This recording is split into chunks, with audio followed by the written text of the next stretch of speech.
that means that business is stressful. Yeah. I mean, he basically, Greta, he says, the only time you don't experience stress is when you die. And so, like, welcome to life, basically. Yes. You're human if you get to experience stress. So how do we reframe that? And I think, like, you're doing a good job, Greta, at starting to reframe stress and categorizing it. I have worked really, really hard from a young age to do this. And so I would say most people would think like I'm way better at it than I am.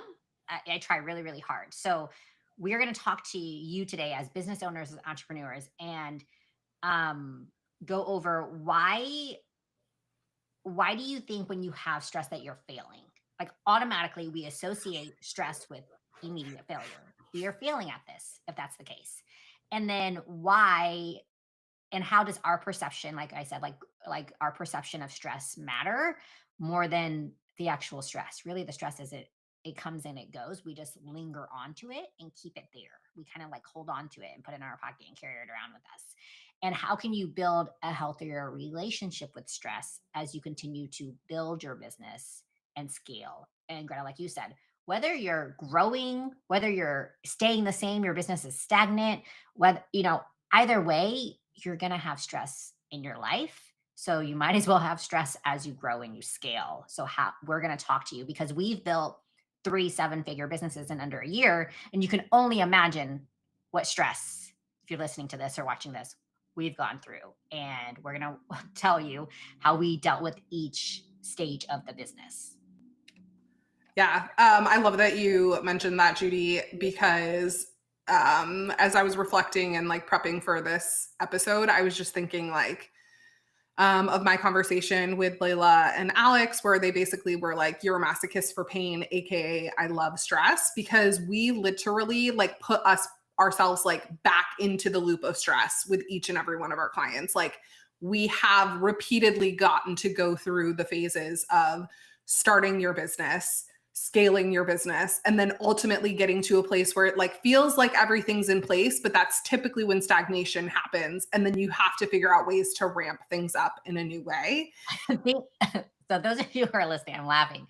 I was on mute if you're listening to this, laughing because literally, Greta, like I'm listening to you. I'm like, that sounds crazy. Like if you're listening to this and you're like, you're building your business right now. Greta and I choose to do that for Over and other over. people at $0 for other people to 7 figures. We raised our hand and said, we'll do it. We'll do all the work for you. That's crazy. It is crazy. Right? It is crazy. So as you listen to today, and before we got this episode started, I didn't let Judy talk too much because I'm like, this is unfiltered. So I want to capture our conversation. But I am super excited to talk about this today, partially because we are very different people. And we know this, like we've always said this, we're each other's other half of the brain. We just took the disc. Our personalities are completely different. The way that we handle stress, completely different. And so I hope if you're tuning into today's episode, you walk away and recognize, first of all, there's not a right way to deal with stress. Judy and I handle it very differently. And we both have been able to obtain success both together and independently of one another with the ways that we handle stress. And that it also is possible to grow a business while stressed. And I would argue it's impossible to not have stress while growing a business, right? So if you're currently starting out your business and you feel like it's stressful, I want to be like, hold my beer, because when you start to scale, it's going to get that much more stressful. And again, like I said, when you hit the 1 million, 2 million, and all of a sudden you have this team of people who are counting on you to continue that or continue that business, still stressful, right? And welcome to Unfiltered, Pixie, who has decided she wants to be on camera. I help with stress. That's one of I know, she's like, I help with the stress. And so I just want to emphasize, and it's, Judy, you don't have this frame of reference either, but like, I remember having tiny little babies and being like, oh my goodness, this is so hard, this tiny little baby. And now I'm like, oh my God, I couldn't even imagine. Then they get to be like a toddler and they're walking around and I'm like, I can't even imagine what it was like before when I could like lay the baby on the blanket and they would stay there.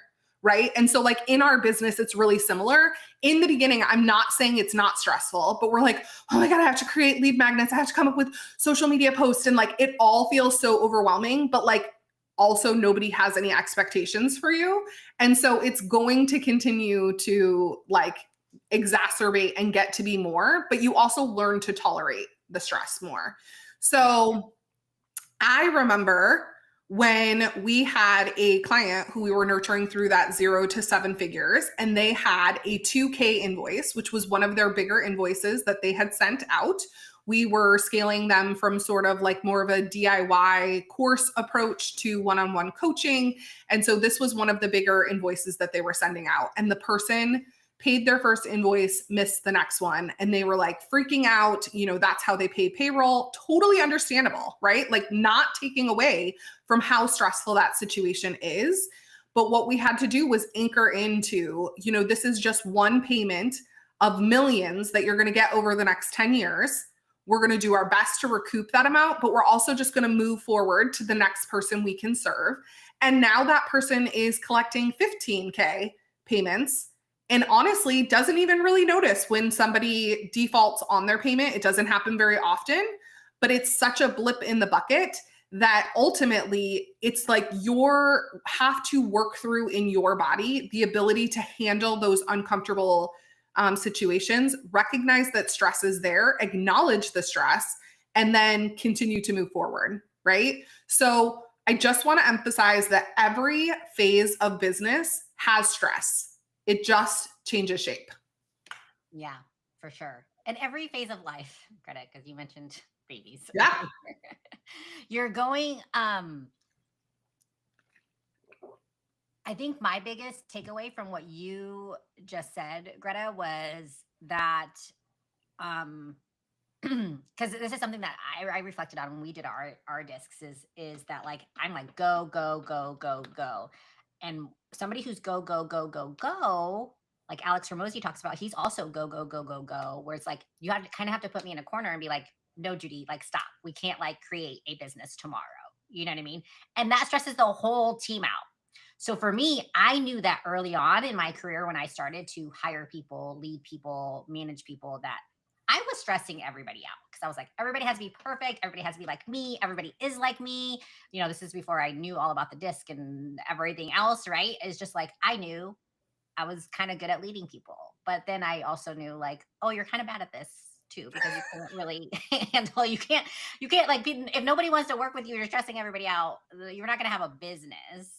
And so finding those people around you to help you. So like that's someone with you where you're like every little bit, if you're like me and you're like every little bit stresses you out when things aren't getting done correctly or something happens, a mistake happens, or like you don't catch something, right? Think of what that client was like, how did we took ownership, right? Like where it's like, how did we not catch that?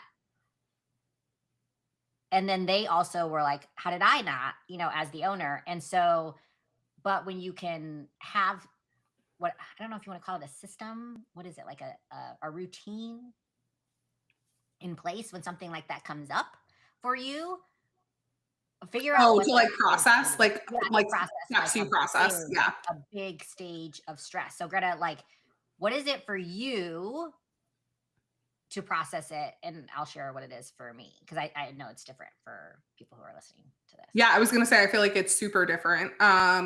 Because for example, yesterday we had a very stressful moment with one of our clients.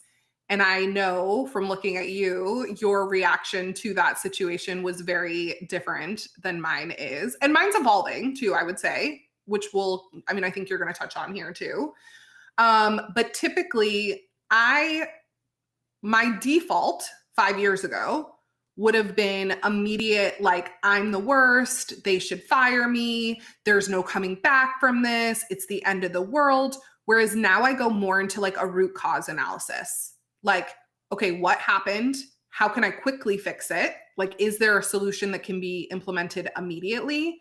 And then I do that. But also, because I think that's what I've gained from you, I also just took a minute, went for a quick walk around the block, did a little bit of deep breathing, regulated my nervous system, and like recognize like I use affirmations too. I'm like, mistakes happen in all businesses.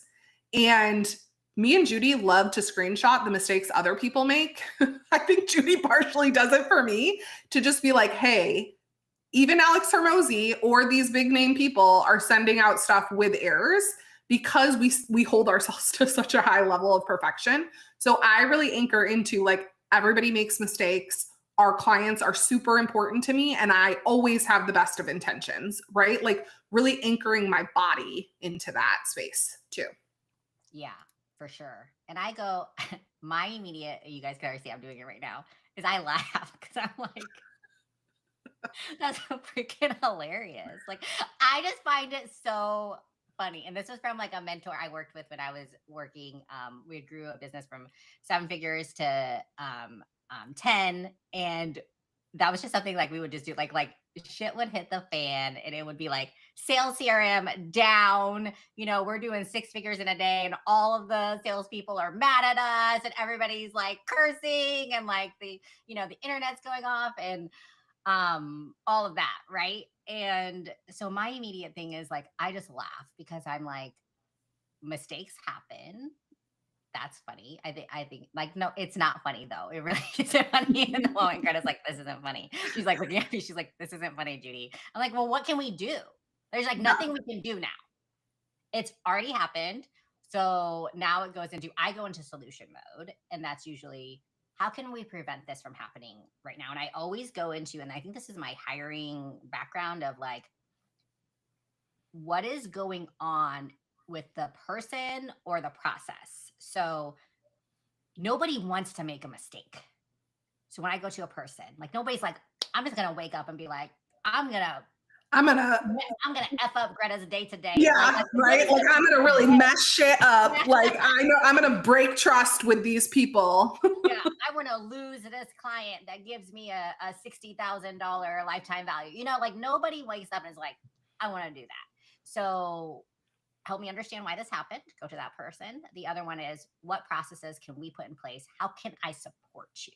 So when I think about that, it's like everything can be fixed. And I take it as, if a mistake didn't happen, we're not running a business. That's how I deal with stress. It's like, oh my gosh, we had a live masterclass, we had a launch, and a mistake didn't happen. Yeah, right. Where is it? Like we didn't go big enough then. It's almost like we didn't go big enough. Exactly. I'm expecting it. And then Greta, like you said, like I've sent you screenshots of 9-figure companies that I'm like, this is the wrong date. I'm still seeing ads, by the way, of someone that's doing an ad, like apparently doing an event in July 2025, and they're paying, thousands of dollars on ads. Like they should probably shut them off, but not my money. So not my problem. I also want to emphasize too, that one of the reasons we've gotten better, whereas like Judy, I think you talked through, yours has been more of a progression. I would say mine has happened really significantly up over the last 3 years, is repeated exposure, right? So I'm almost like, thank you for this opportunity to learn to regulate my nervous system through mistakes. Because if I didn't experience them, I don't get the practice regulating my nervous system. Exactly. And man, are we good at that? Yeah. Speaking of regulating your nervous system, then when you have these in place, you tend to develop what Alex Hormozi calls like a stress tolerance. Like you build a tolerance for stress. It goes up, it increases. And what was so stressful, and Greta, like my quote that came up when we were doing our personalities was, when a mistake happens or something, I'm like, man, like 5 years ago, I prayed for this. The mistake that Greta talked about, like 5 years ago, I prayed for an amazing media buyer team. And yes, they made a big mistake, but like, I prayed for this. Like I prayed to be able to hand something off to somebody, and now I get to live it. Right. And so, that tolerance, whereas like, I just like, instead of freaking out, for me, I laugh. But it also goes into the expectation of the mistake. So the mistakes is smaller. It becomes smaller and smaller. Like you talked about the money wise. And I think of, I think it was Jay-Z. I'm wrong. Oh boy. I'm like, what's this gonna be? Greta has no idea. I've never said this quote before, ever, you guys. But like, if you can't buy two of them, you can't buy one. So like, if you can't buy two Lamborghinis, don't buy one. And Mm. so that goes into the same in my aspect of like building a business. So you guys were like, how does this relate to when you develop that mindset? And this goes into like, people call it like FU money, but like, I'm like, this is like FU business degree. Like, that's what I feel like it is. It's like, if you can't deal with this problem, this $10,000 problem, you don't deserve to have $100,000 problem. Right. Or you have to put in the reps to Yeah, get it. you have to put in the reps, right?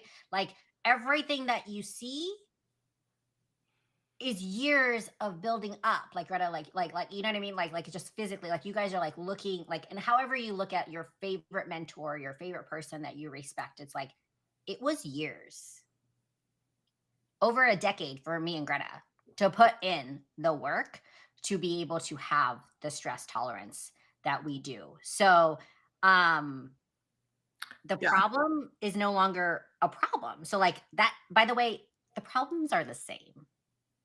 They are the same. Your $10,000 problem is your $100,000 problem. Yeah, it doesn't really change, honestly. No, it's never changed. It's always going to be the same thing. You just have a different label on it now. Same-ish, different label. And so don't think that there's something wrong with you, because you might be like, well, there's something wrong with me because I don't have that stress tolerance. You don't have that stress tolerance yet. And if you don't, then like Greta said, get around people, because that's what Greta and I, like, we didn't just like wake up and be like, oh, we know how to regulate our central nervous system. We know how to, I know how to laugh after like somebody makes a, $10,000 mistake. No. We've done mentorship programs. We continue to do mentorship programs. We've sought out help, experts in all areas. So continue. If you're not seeking out those things, then you're never going to. And so that's a choice that you have. And you can decide today whether or not to build your stress tolerance and build that capacity. Okay. I'm super excited for point 3, which totally builds off what you said, but it takes it to almost like spinning it and looking at it from another angle, which is stress is often perception, not reality. So you're the one that's labeling it as a problem. And if you've ever talked to me, you will know that one of my very, very favorite books is The Gap and the Gain. And this point really hits on that, right? So oftentimes when things feel very stressful in business, it is because we are really focused on the gap. We are really focused on the things that aren't working. And one of the fastest ways to click yourself out of that is to focus on the gain. And me and Judy actively have to work on this day to day. And some of this comes from, I think as entrepreneurs, in order to be successful entrepreneurs, we tend to be perfectionist. Well, however you want to label that, there's varying degrees of perfection. You have to be somebody who's like wants to go hard, right? Like nobody gets into entrepreneurship who's like lazy. Even the people who say they're barely working, they're working. I promise you, we work with them behind the scenes. And if they're not working, their teams are working. And so what happens is we get so focused on the negative side of things that we stop to be like, holy crap, we've done that. Like we did that, right? Super straightforward example is Alex thought no shows at the gym meant the sky was falling, right? That's like, seems like, oh my gosh, that's like the end of the world, the end all be all. But honestly, when he started to shift his perspective, he realized that that ultimately is what structured his entire program that led to him being able to create Gym Launch, which led him to being able to help other entrepreneurs figure out ways to solve for a problem like no shows and turn it into a solution, right? And so like in reality, no shows wasn't even that big of a deal. It's a mindset.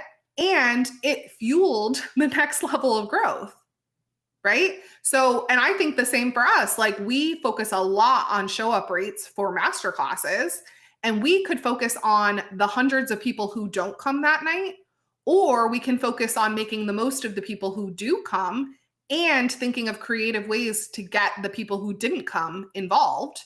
And then we still have insane close rates, right? Like it's really easy to be like, this will never work. We can't, no, we only have 30% of people showing, 70% don't.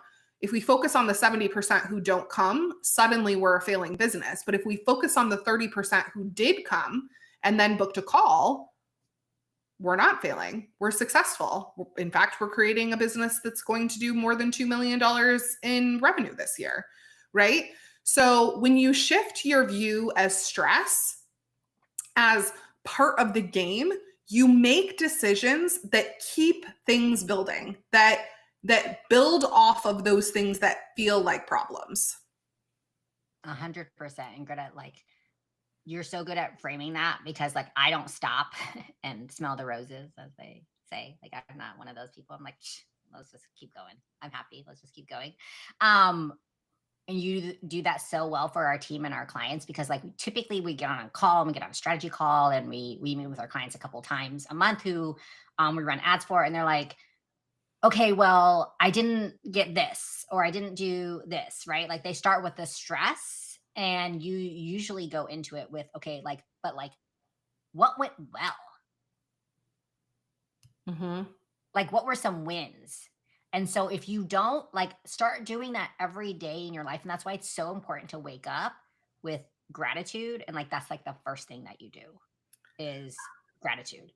I also like Judy, sometimes my brain's like, click, is if you haven't watched episode 10, which is about doing 10x more of what's working, if you never ground into the game, if you never ground into the what's working, you're never going to do 10x more of what's working. You're constantly trying to solve for a problem and doing more things that aren't working. 100%. You're, yeah. And, yeah. And I mean, I think it's like, it's that shiny object syndrome, and we won't talk about that. So like, if you guys go back and do that and you're like, what's Greta talking about? As entrepreneurs, by the way, you're like, what does this have to do with business? Because very rarely do Greta and I talk about like theories or like, right? We're not mindset coaches yeah, here. we're typically like data and right, like this is the tactics of what you want to do. But this is where entrepreneurs go to, like, they either die or they continue progressing. And it's things like, it's topics like this. And so if you're not doing and you're not focused on changing your perception and doing it, what has worked for me is I don't do it like whenever it's convenient. Like I do it religiously. Like when I am all in on something, like I am all in. Like there is nothing in my like we'll get like through. So like you have to be determined. So every little bit, like as much as you are about getting your clients results, you have to be about getting your stress in check. Yeah. And so do it in every part of your business, not just one. And I promise your business will grow and get other people around you to help you get there. And that goes into our next episode, Greta, which we'll do is the look back window, which is super fun to talk about because it talks about customer, kind of like that next stage after your customer buys is one point of that. After they immediately buy, what they're looking for, and then what you're looking for as the business owner. So I'm excited. We'll see you next week.